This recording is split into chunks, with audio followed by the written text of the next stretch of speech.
চলেন, 3 তলা বিল্ডিং এর কাজ হচ্ছে। হেডমিস্ত্রি কইছে, কাশেম আলী, মানুষ দেখি দেখি ইট ফেলাইস।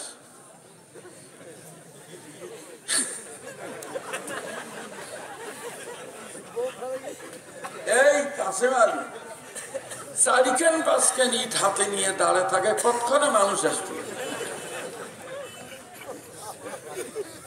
যেমন মানুষ আসে যায় ফেলে, খালি ঠকাস করি পরে ফটাস করি মাথা ফালে। বিচার বসলো, মিস্ত্রি সাহেব আপনি কি বিল্ডিং বানাবেন না ফাজলামি করতে আসছেন এখানে? কেন? আমি তো কাশেম আলীকে বলে দিছি। কাশেম আলীকে আপনি না করলেন যে মানুষ দেখি ইট ফেলাই। কম ওই কি এই কথা কইছে? এ দাদু কথা কি শুনতেছেন? বুঝছে দেখেন কোনটা কি বিপদ।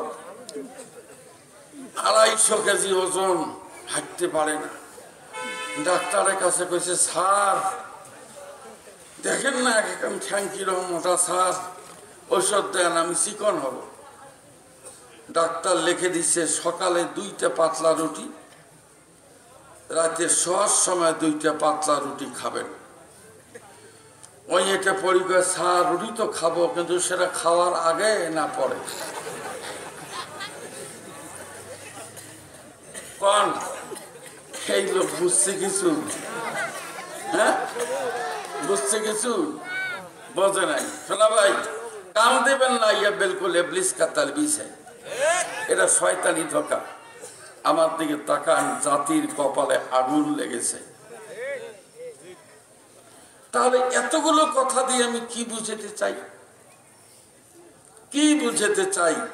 একটা বারের জন্য আপনার আমার সবার শোনা দরকার। সবাই জানেন, আমি খালি শুধু টাচ করব আর ছেড়ে দেব।